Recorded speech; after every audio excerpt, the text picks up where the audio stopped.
Continuando a nossa reflexão sobre as Sagradas Escrituras, nós vemos hoje, estaremos meditando sobre uma forma de dialogar com Deus através da palavra. Isso a igreja chama de Lectio Divina, né? Ou que seria ali a leitura divina, ou seja, também uma tradução, né, que não é literal, né, da Lectio Divina seria a leitura orante da palavra de Deus, né? Se diz leitura orante da palavra de Deus porque como a oração é um diálogo, então essa leitura ela é de forma dialogal, onde nós vamos ali, a partir do texto, nós vamos se deparando com o texto, nós vamos perguntando ao texto algumas coisas bem específicas para que esse texto ele possa, né, realmente nos falar, ou seja, Deus possa nos falar. E aí se acontece esse diálogo. Como nós vimos na nossa outra reflexão, falávamos lá sobre os sentidos de interpretação, né? O sentido literal, os sentidos espirituais, né? Que é o alegórico, o moral e o anagógico. Então esses três, né? Então juntamos aí 4 sentidos, né? Nós temos também alguns outros sentidos de interpretação também, né? Porque que nós podemos também, que a igreja nos ensina, né? Para que a gente possa coletar do texto, né, os elementos, né, que tem a ver com a nossa vida. Por exemplo, existe uma forma, né, um sentido que a gente chama de transpessoal, que seria esse sentido onde nós nos vemos dentro do próprio texto. Então, são essas formas, né, de ter esse contato, né, de perceber a Sagrada Escritura como um manual de instruções do ser humano e perceber que aquilo que está no texto fala a nossa própria vida, né, de forma genérica, né, ao ser humano, mas também, né, a nossa vida de forma pessoal, né, pessoal subjetiva, diante daquilo que é a nossa própria caminhada, o nosso chamado e principalmente aquilo que é o chamado de Deus para a nossa vida, para a nossa correspondência. Então nós vemos dentro dessa realidade da meditação da palavra, nós temos aí algumas coisas, né? Como já havia falado, né? O sentido literal, né? Existem algumas perguntas que nós podemos fazer, né? Quando a primeira, podemos ter 2 blocos de perguntas, né? O primeiro é aquilo que a gente pode dizer que são as perguntas de base para que a gente possa entender um pouquinho melhor do texto, né? Um pouquinho melhor do texto. Então, por exemplo, no sentido literal, a pergunta que a gente faz é o que o texto diz. Então, quando a gente lê um texto sagrado, depois a gente precisa se perguntar, né, o que o texto está dizendo, né? A história que está contando, e aí, assim, os elementos que compõem essa história. Então, isso é fundamental a gente entender, justamente para que a gente possa, aí, né, como que coletar ao máximo os elementos do próprio texto, né, os elementos literais. Depois, né, o sentido alegórico, que a gente precisa perguntar, né, qual o significado de cada elemento desse texto, né? Porque cada elemento, né, as palavras, os símbolos, aquilo que são os nomes, né, os lugares, tudo isso que é colocado dentro do texto são elementos que têm uma informação por trás. E aí nós precisamos ter essa capacidade também de ir adentrando no entendimento desses elementos. Então, no sentido alegórico, nós precisamos perguntar isso, né? Qual é o significado deste elemento? Dessa palavra aqui que está no texto? Porque às vezes dentro do texto vem algumas palavras que ali ela tem um contexto, né, dentro da Sagrada Escritura, ou então algum elemento, né, por exemplo, quando se fala do mar na Sagrada Escritura, né? O mar na Sagrada Escritura, é interessante que Jesus está sempre chamando os discípulos para fazer a travessia de um lado para o outro do mar da Galileia. Então, atravessar o mar significa o quê? O mar é o símbolo da insegurança. E o mar ele representa a nossa própria vida terrena, né? Esse tempo, a nossa vida temporal. porque a gente sai da margem da segurança, que é Deus, e precisamos atravessar o mar e ir para outra margem, que é a eternidade, que é Deus. De Deus nós saímos, para Deus nós vamos voltar. Então, esse é o caminho que nós precisamos fazer. Então, quando a gente pergunta ao texto, né, qual o significado de cada elemento, é claro que aí nós vamos precisar estudar um pouco, né, pesquisar o significado, né, desses elementos, porque quanto mais a gente vai entendendo o significado desses elementos, mais nós vamos tendo vocabulário, como nós falávamos da outra vez, né? Nós vamos tendo elementos, instrumentos para que Deus possa nos falar mais ainda através do texto sagrado, através daquilo que nos é apresentado a cada dia na nossa meditação da palavra. Depois nós temos, né, o sentido moral, né, que né, nós já falávamos isso anteriormente, né, que a pergunta ali, né, que nós precisamos, quando a gente lê o texto, a gente precisa fazer essa pergunta, é o quê, né?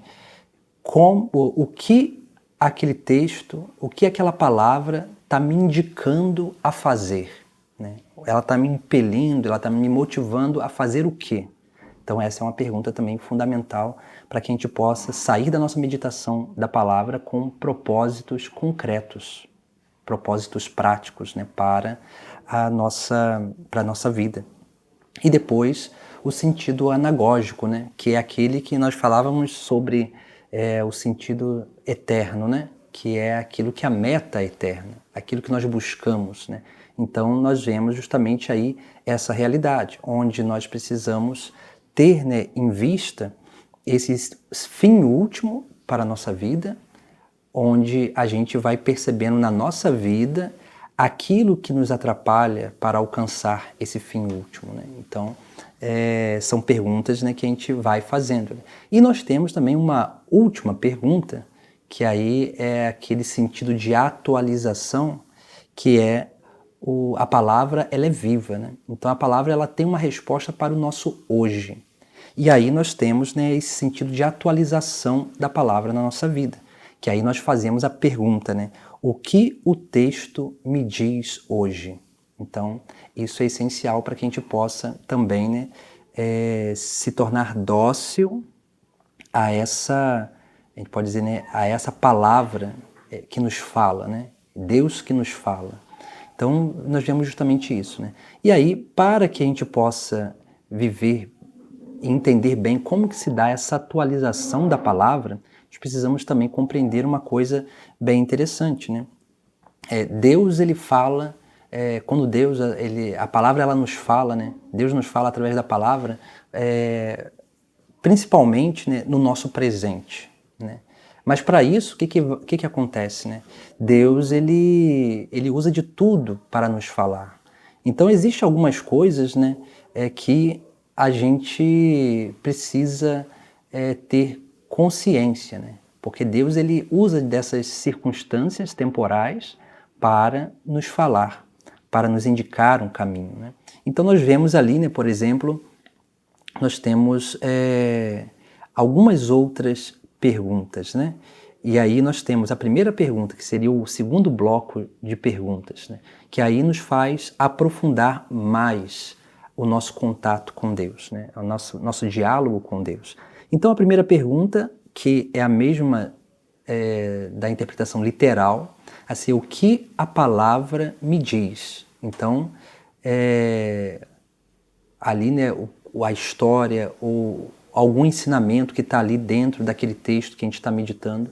Então nós precisamos ter essa capacidade de coletar do texto. Depois nós vemos ali algumas outras perguntas que nós precisamos fazer que nos ajuda principalmente a atualização desta palavra. A primeira pergunta é: o que o mundo está vivendo? Porque como a palavra é viva, ela é resposta para o nosso tempo, então ela é resposta para aquilo que o mundo está vivendo no tempo de hoje. Então nós vemos justamente ali, né, essa pergunta que nós precisamos fazer: o que o mundo está vivendo? Depois, o que eu estou vivendo hoje? Então, assim, o que o mundo está vivendo e o que eu estou vivendo hoje, né? Para que a gente possa aprender a comparar. Eu estou vivendo como o mundo está vivendo? Assim, né, ou o que eu estou vivendo condiz com o Sagrado Evangelho, ou eu ainda preciso mudar alguma coisa? E quando a gente faz essas perguntas, algumas coisas já surgem, né, na nossa consciência, já surgem na nossa, na nossa meditação, né, digamos assim. Deus nos fala na nossa consciência, né, no nosso coração. Depois, uma próxima pergunta. O que o meu coração anseia? Nós precisamos responder isso, né? Porque o que o nosso coração anseia é relevante, porque todos nós nos movemos segundo aquilo que o nosso coração reconhece como importante e essencial para a nossa vida. Se a gente não vive, né, digamos assim, né, se a gente não vive segundo um anseio profundo do nosso coração, nós vamos viver de superficialidades, né? E às vezes a gente pode inibir esse anseio profundo do nosso coração porque a gente não corresponde, né, esse anseio profundo do nosso interior. Então, nós vemos justamente isso, né? Nós precisamos perceber e refletir sobre o anseio do meu coração, do nosso coração, para que assim a gente possa corresponder a esse anseio, porque é através desse anseio que Deus vai realizar a obra de felicidade, de complementariedade, de plenitude, de realização na nossa vida. Depois, nós temos uma outra coisa, né? E aí nós começamos a fazer, né, podemos dizer assim, um certo exame de consciência, né? Que é as últimas 3 perguntas, né? Que é, o que a minha consciência acusa? Então, assim, ou seja, quando eu leio o texto, assim, o texto ele me traz a partir dessas outras perguntas que a gente já fez, o texto ele nos traz um questionamento.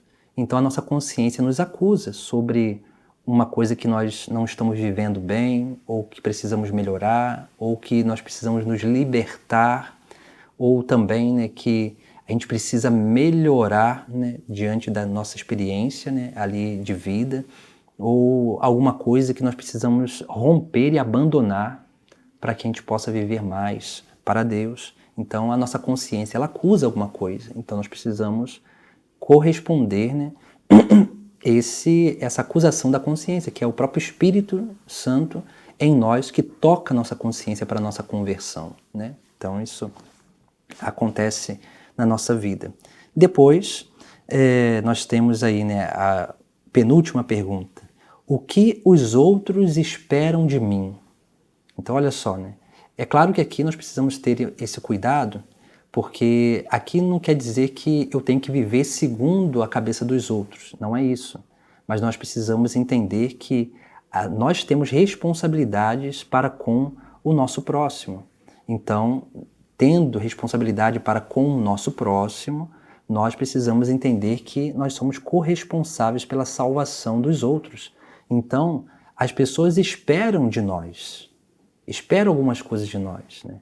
Nós, como cristãos, as pessoas esperam que nós tenhamos uma vida digna, uma vida honrosa, né? Uma vida que busque o bem, que pratique a caridade, a misericórdia, o perdão, todas essas coisas.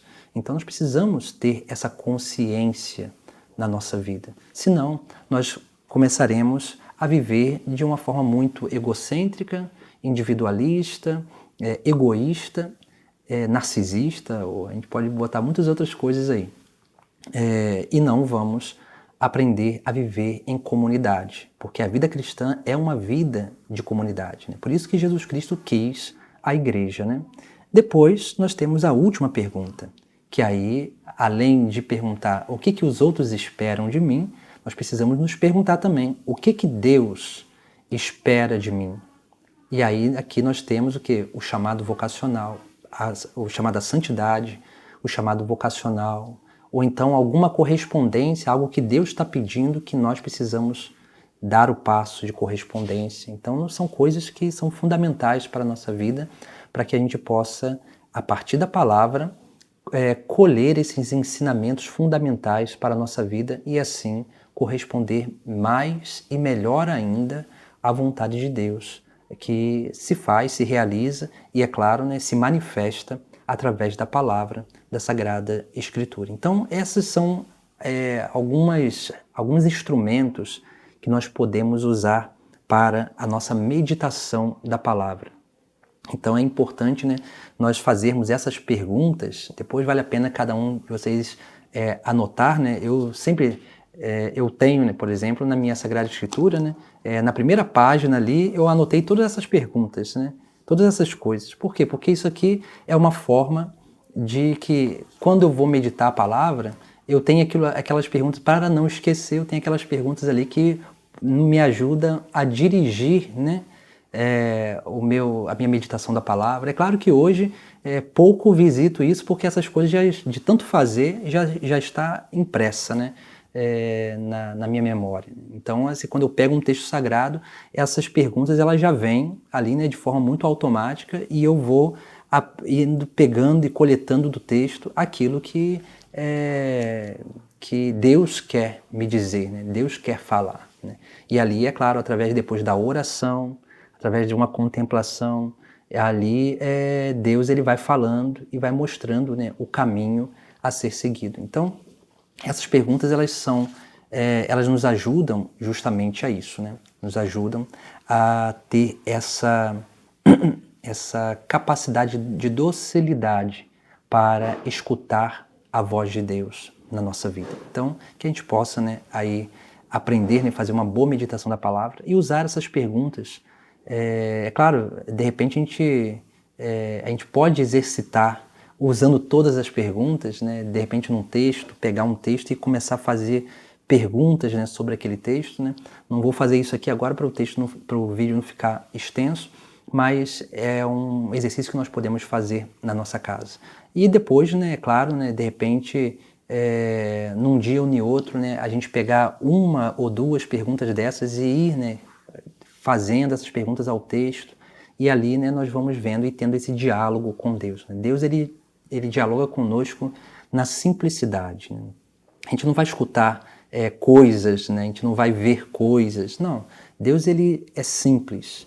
E é claro, né, a própria palavra dele, a própria Sagrada Escritura, que está a palavra, que aqui contém a palavra de Deus, que é o próprio Cristo, essa palavra ela é viva e ela nos fala, né? Ela nos exorta, ela nos conduz, ela nos mostra um caminho, né? E revela quem somos nós e nos revela quem é o próprio Deus. Então que a gente possa exercitar mais essa meditação da palavra e aprender, né, através desses meios, né, fazer uma boa meditação da palavra no nosso dia a dia, porque a palavra é o nosso alimento diário, né? É essa palavra que nós precisamos nos alimentar a cada dia para que ela realmente possa ir realizando uma obra de mudança interior em nós. Então, no próximo vídeo nós vamos falar sobre alguns tipos de Lectio Divina, né?